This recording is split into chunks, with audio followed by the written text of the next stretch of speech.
और इसी बीच Akhilesh Yadav press conference कर रहे हैं। सीधी तस्वीरें मुरादाबाद से आपको दिखाते हैं कि अगर प्रशासन सही समय पर न्याय दे दे तो घटनाएं नहीं होंगी।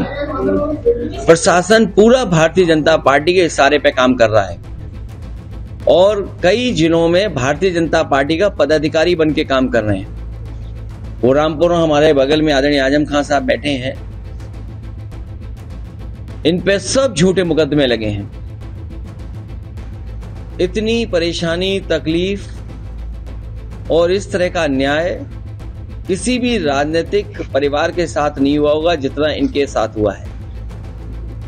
आज जब मैं आपसे मिल रहा हूं, बात कर रहा हूं, सुबह सुबह मेरे घर पर एक परिवार आया और रोता हुआ आया कि रात में उनके परिवार एक समाजवादी पार्टी के पूर्व में रहे प्रत्याशी उसको उठा लिया है पुलिस ने। मैं लखनऊ से चल करके बरेली, बरेली से चल करके रामपुर और रामपुर से मुरादाबाद तक मैं फोन मिलाता रहा हूं, लेकिन अभी तक पुलिस कप्तान का फोन नहीं उठा।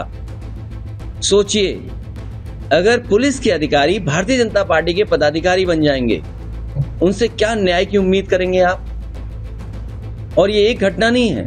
झांसी में दीपक यादव जो घटना में नहीं था, कहीं मौजूद नहीं था, सीडीआर में कहीं नहीं। आजकल तो इतना कुछ है, साइंटिफिकली आप टेक्नोलॉजी से प्रूव कर सकते हैं कौन कहां किस समय था। वो मौके पे नहीं, उसको जेल भेज दिया। ईडी, सीबीआई, जितनी भी संस्थाएं वो सब पीछे लगा दी।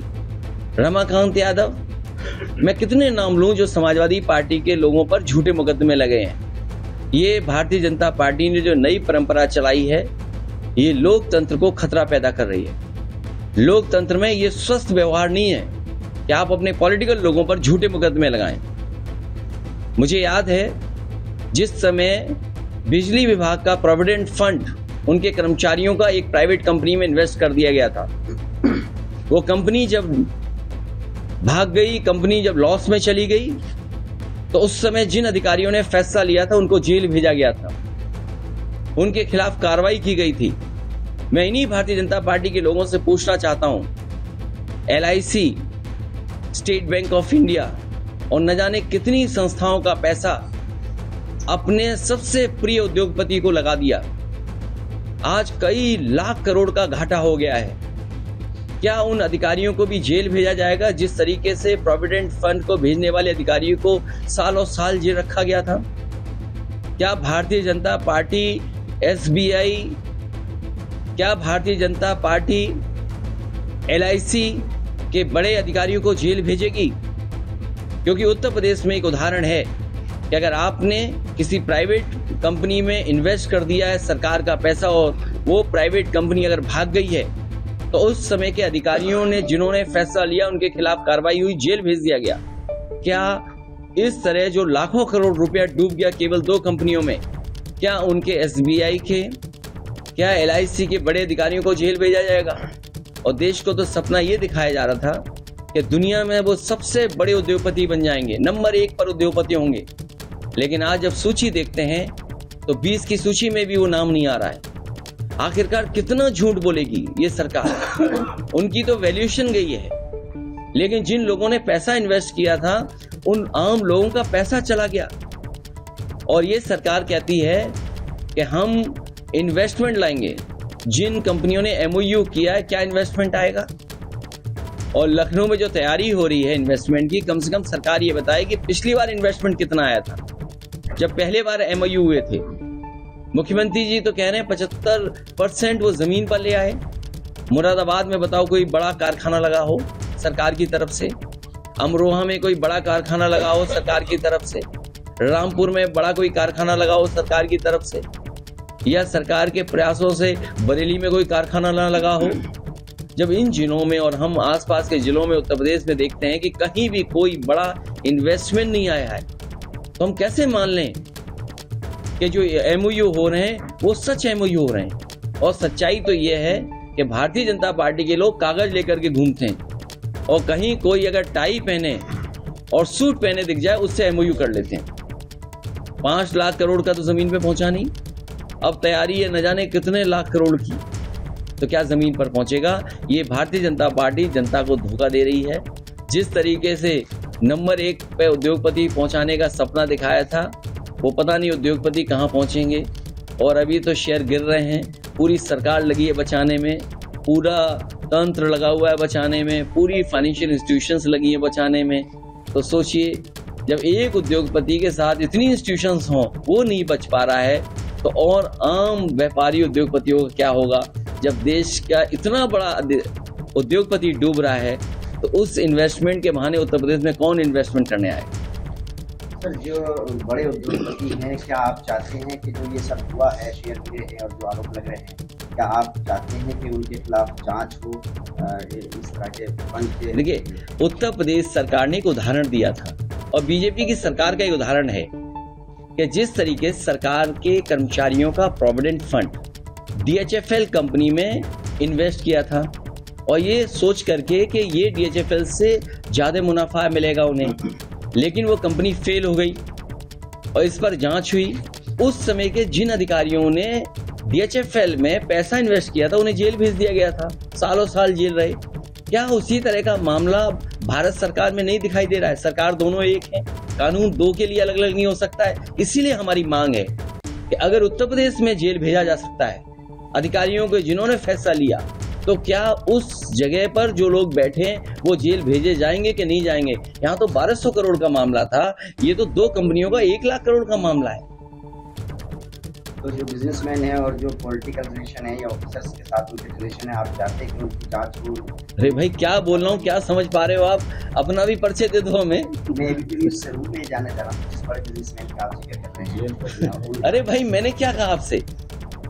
उत्तर प्रदेश ने उदाहरण दिया, DHFL कंपनी में 1200 करोड़ प्रोविडेंट फंड का इन्वेस्ट हुआ बिजली विभाग का कर्मचारियों का। क्यों DHFL डूब गई, उन्होंने एक अधिकारी को जेल भेज दिया, कई लोगों पे कार्रवाई हुई, ED हुई, CBI हुई। तो मैं ये जानना चाहता हूं, जब उदाहरण उत्तर प्रदेश ने दिया है, तो SBI के बड़े अधिकारी, LIC के बड़े अधिकारी जेल जाएंगे कि नहीं जाएंगे? और फिर भारतीय जनता पार्टी तो ये सपना दिखा रही थी कि ये उद्योगपति दुनिया में नंबर 1 होंगे। ये जो सपना दिखाया, उनका तो वैल्यूएशन गया है, लेकिन न जाने कितने आम लोगों का पैसा डूब गया। और तब जब सभी फाइनेंशियल इंस्टीट्यूशंस उसको बचाने में लगी है, सरकार बचाने में लगी है, तब वो उद्योगपति नहीं बच पा रहे। और प्रधानमंत्री जी से, भारतीय जनता पार्टी से कितनी मित्रता है, ये अलग बात है कि वो उद्योगपति हैं, लेकिन कितनी करीबी मित्रता है आपसे बेहतर कौन समझेगा? और नहीं मानते, कोई NDTV का पत्रकार होगा, वो बेहतर समझता होगा। यहाँ पर NDTV से उन्होंने खरीद लिया। अरे ये बात तुम क्यों नहीं कहते हो यार? जोर से कहो ना, बात जाए यहाँ से अंदर तक। अरे बीजेपी बेईमान पार्टी है, अब बेईमान पार्टी से क्या उम्मीद करोगे? अब अधिकारी चुनाव लड़ेंगे। आपने रामपुर का लोकसभा का चुनाव नहीं देखा? रामपुर में वोट निकलने नहीं दिया पुलिस लगा करके। ये लोकतंत्र में कभी चुनाव ऐसे होते हैं? इलेक्शन कमीशन की तो जिम्मेदारी ये है कि ज्यादा से ज्यादा लोग घर से निकलें और वोट डालें। आखिरकार ये कौन सी ताकत थी, कौन लोग पीछे थे जिन्होंने यहाँ पर वोट नहीं डालने दिया? मैनपुरी में भी कोशिश की, लेकिन मैनपुरी की जनता ने तय कर लिया था कि यार उन्हें जान भी देनी पड़ेगी तो वो वोट डालने जाएंगे। और अगर रामपुर के लोग भी ये तय कर लें, जान चली जाए लेकिन हम वोट डालने जाएंगे, लोकतंत्र बचाने जाएंगे, तो आने वाले समय में परिणाम दूसरा होगा। वहाँ गोली नहीं चलती, रामपुर गोली चलती और लोग मारे जाते हैं। हमने मरने से बचाया है, हमें मालूम था मारे जाएंगे। यहाँ जो लोग रहते हैं 85 बनाम 15 का टारगेट कैसे पूरा करेंगे? ये क्या चीज है? अभी भाजपा का जो आया था 80 बनाम 20, उसका आपकी तरफ से था कि नहीं, देखिए, भाजपा को आप समझो, भाजपा के पास कोई महंगाई कम करने का कोई रास्ता नहीं है, बेरोजगारी कम करने का कोई रास्ता नहीं है। चरम सीमा पर दोनों चीजें पहुंच गई हैं, और अगर चरम सीमा पे दोनों चीजें पहुंची हैं तो वो कैसे खत्म करेंगे? कोई अगर उनके पास रास्ता हो तो बताओ। 2024 के लिए क्या रणनीति है आपकी? मुझे उम्मीद है कि जिस तरीके से जनता निराश हुई है इन लोगों से, और ये तो विदाई का बजट था, जैसे विदाई में गाना गाते हैं, मुझे नहीं पता आपके विदाई में गाना होता है कि नहीं होता है, ये तो विदाई बजट था, ये समझ लो विदाई है इसके बाद। लखनऊ में पोस्टर लग रहे हैं आपकी पार्टी की तरफ से कि भाजपा ब्राह्मण विरोधी। नहीं, ये नहीं कहा हम लोगों ने, नहीं, हमने विरोधी नहीं कहा। हमारी पार्टी का जो भारतीय जनता पार्टी ने सवाल उठाया है या जो बहस छिड़ी है, वो हम पूछना चाहते हैं उनसे सदन में, और सदन में मुख्यमंत्री से बेहतर कोई नहीं कह सकता है, क्योंकि मुख्यमंत्री जी न केवल मुख्यमंत्री हैं बल्कि वो साधु संत योगी भी हैं और एक पीठ से आते हैं। हमें उम्मीद है कि वो कम से कम वो बताएंगे जिससे कि हमें जानकारी हो जाएगी आखिरकार हम लोग क्या हैं। सर, एक आरोप ये भी लग रहा है कि इस बार जो राष्ट्रीय कार्यकारिणी आपकी क्यों ऐसा कहते हो? आप फिर से पढ़ लो सूची। आप ऐसा मत करो, ये बात मत बोलिए आप। ये केवल इसलिए कि न्यूज पे किसी ने मैसेज करके आपसे पूछा होगा ये पूछ लो, ये मत करो। आप पूरा जिसने आपको मैसेज भेजा हो उससे कहिए कृपा करके हमारी राष्ट्रीय कार्यकारिणी दोबारा देख लो। उनसे इनकी यारी कैसे खत्म हो ये तय कीजिए। उनसे यारी कैसे खत्म हो? जो यारी है समाजवादी पार्टी, देखिए ये नहीं, मुद्दा नहीं उठाया, ये सच्चाई है। ये हमारे समाज की 5000 साल से पुरानी लड़ाई है, कोई आज की लड़ाई नहीं है। ये कोई लड़ाई आज की नहीं है, 5000 साल से। और समाजवादियों ने हमेशा प्रयास किया, और जो यहाँ पर जैसे बाबा साहब भीमराव अम्बेडकर जी थे, उनका प्रयास था कि ये खत्म हो, जाति व्यवस्था खत्म हो, इस तरह का भेदभाव खत्म हो। डॉक्टर राममनोहर लोहिया कोशिश कर रहे थे कि ये व्यवस्था खत्म हो। उसकी लड़ाई अभी छूटी नहीं, लड़ाई लगातार चलेगी। भारत सरकार ने 200 करोड़ रुपए का बजट का प्रावधान रखा है तालिबान के लिए, अफगानिस्तान के लिए, आपकी क्या राय है? सरकार से उन्हें अच्छे संबंध रखने पड़ेंगे। अब सरकार किसकी, सवाल ये नहीं है। भारत सरकार को अफगानिस्तान की सरकार से संबंध अच्छे रखने पड़ेंगे। अल्पसंख्यकों को बजट काट के उन्हें दे दिया सर। वो अल्पसंख्यकों को बजट ही नहीं देंगे।